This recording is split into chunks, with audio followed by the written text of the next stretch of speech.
ქართული მწიგნობრობის ისტორიის შესახებ ორდღიანი სამეცნიერო კონფერენციის მასპინძელია თბილისის სახელმწიფო უნივერსიტეტის ბიბლიოთეკა. პირველ დღეს წარმოდგენილი იყო მოხსენებები ქართული წიგნისა და წიგნიერების შესახებ. მომხსენებლებმა ისაუბრეს საქართველოსა და საზღვარგარეთ არსებული პირველი სტამბებისა და ქართული ბეჭდვითი საქმის განვითარებაზე, ასევე საბიბლიოთეკო საქმის წინაშე არსებულ გამოწვევებზე. მეორე დღე კი სამუშაო შეხვედრას ეთმობა, სადაც განიხილავენ თანამედროვე ციფრულ ეპოქაში არსებულ საბიბლიოთეკო პრობლემებს. პარალელურად ბიბლიოთეკაში დაცული ვახტანგ მეექვსის სტამბის წიგნის გამოფენა გაიხსნა. თბილისის სახელმწიფო უნივერსიტეტში მიმდინარეობს სამეცნიერო კონფერენცია, რომელიც ეძღვნება ანთიმოზ ივერიელისა და დავით გურამიშვილის საიუბილეო თარიღებს. აღსანიშნავია, რომ ამ ორმა ქართველმა მოღვაწემ მთელი თავისი ცხოვრება უცხოეთში გაატარეს, მაგრამ მიუხედავად ამისა დიდი წვლილი შეიტანეს საქართველოს ისტორიაში.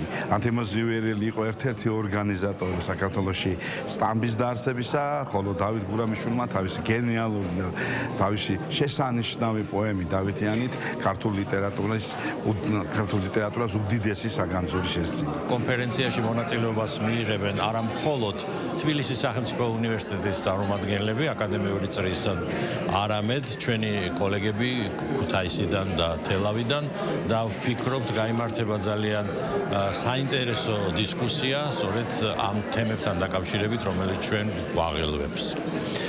ასევე ძალიან მნიშვნელოვანია, რომ ხვალ დღის მეორე ნახევარში იქნება ჩვენი თბილისის სახელმწიფო უნივერსიტეტის ბიბლიოთეკის რესტავრატორების მიერ გამართული საჩვენებელი სარესტავრაციო სამუშაოები, რომელსაც დაესწრებიან თბილისის ბიბლიოთეკების წარმომადგენლები. თბილისის საკრებულო უკვე მრავალი წელია თანამშრომლობს თბილისის სახელმწიფო უნივერსიტეტთან. აღნიშნული პროექტის გახლავთ ერთობლივი ჩვენი პროექტი. საკრებულო ყოველთვის მხარს უჭერს მსგავსი ტიპის სამეცნიერო კონფერენციებს და აღნიშნული პროექტის ფარგლებშიც მნიშვნელოვანია, რომ მეცნიერების და სტუდენტების ჩართულობა ძალიან დიდია. დასკვნითი ღონისძიება გაიმართება ხვალ თბილისის საკრებულოს შენობაში.